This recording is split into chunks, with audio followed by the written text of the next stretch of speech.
વડોદરામાં યુવકના અપહરણ કેસમાં અટલાદરા પોલીસની ત્વરિત કાર્યવાહી, ગણતરીના કલાકોમાં આરોપીઓ ઝડપાયા।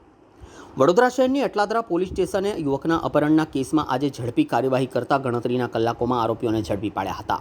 પોલીસની આ કામગીરીને કારણે ગુનેગારોમાં ફફડાટ ફેલાયો હોવાનું જાણવા મળી રહ્યું છે। પોલીસમાં ફરિયાદ નોંધાવતા યુવકના કહ્યા મુજબ અટલાદરા પોલીસે તાત્કાલિક તપાસ શરૂ કરી। ફરિયાદના આધારે વિવિધ ટીમો બનાવી આરોપીઓની શોધખોળ હાથ ધરવામાં આવી।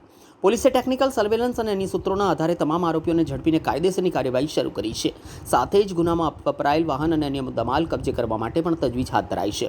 અટલાદરા પોલીસની ઝડપી કડક કાર્યવાહીની સ્થાનિકોમાં પ્રશંસા થઈ રહી છે। પોલીસ અધિકારીઓએ જણાવ્યું હતું કે શહેરમાં કાયદો અને વ્યવસ્થા જાળવવા માટે ગુનાખોરી સામે કડક વલણ યથાવત રાખવામાં આવશે। અટલાદરા પોલીસ સ્ટેશનમાં એક યુવકને નગ્ન કરી માર મારી તેની મોબાઈલ અને પૈસાની લૂંટ કર્યા બાબતનો એક ગુનો અટલાદરા પોલીસ સ્ટેશનમાં નોંધવામાં આવેલ છે।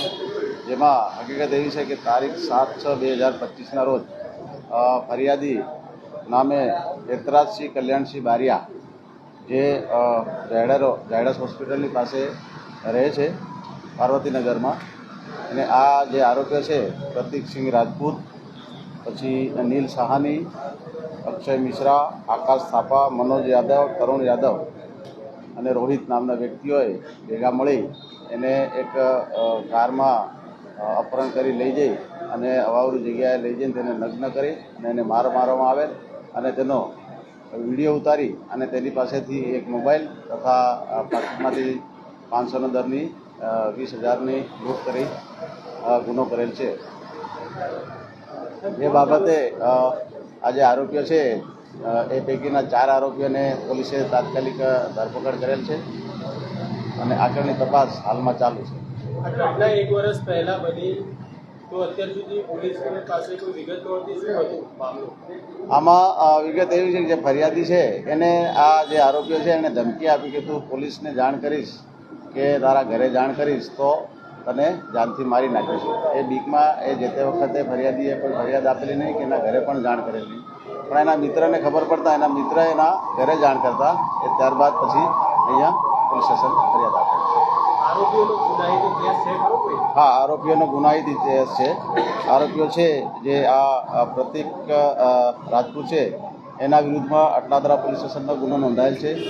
અગાઉ એવું જાણવા મળેલ છે કે એના વિરુદ્ધમાં ગોત્રી પોલીસ સ્ટેશનમાં એક મર્ડરનો ગુનો નોંધાયેલ છે। ત્યારબાદ આ આરોપી તરુણ યાદવ એની વિરુદ્ધ પણ 3 ગુના નોંધાયેલ છે। માંજલપુરમાં 2 ગુના છે, એક અટલાદરા પોલીસ સ્ટેશનમાં છે।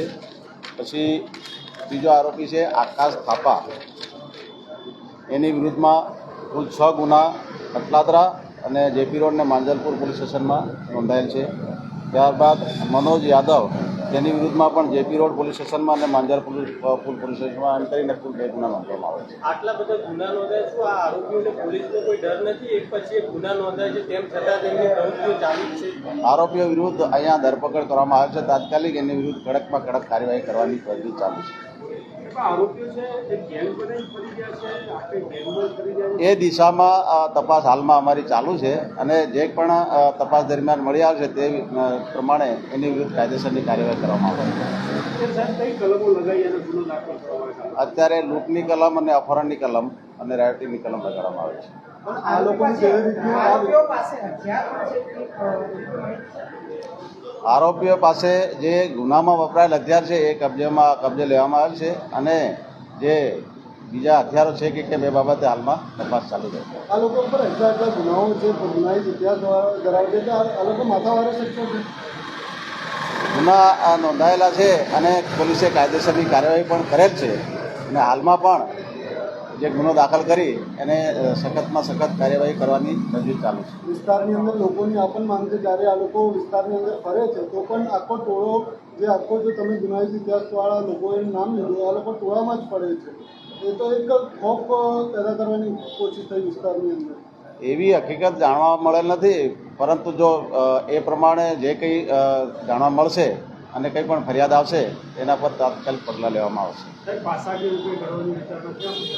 હા, ગુનાહિત જે છે એનો ઇતિહાસ એ જોતા આગળની જે અટકાયતી પગલાં જે પ્રમાણે થતા હશે એ પ્રમાણે કાયદેસરની કાર્યવાહી કરવામાં આવશે।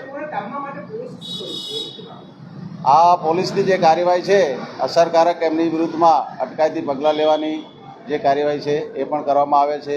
અવારનવાર ચેકિંગ પણ કરવામાં આવે છે અને પોલીસ દ્વારા આવા તત્વોને શોધી કાઢી અને તે વિરુદ્ધ કાયદાની જે જોગવાઈ છે એ પ્રમાણે અસરકારક કાર્યવાહી કરવામાં આવે છે. Thank you. તો લઈ લો સોદા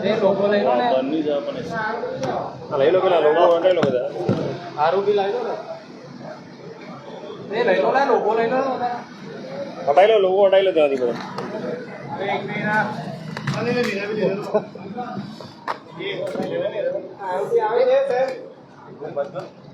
આરોપી બોલે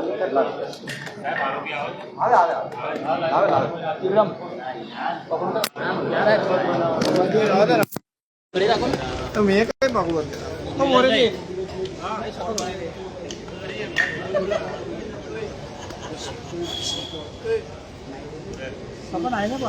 જપાન પાછળ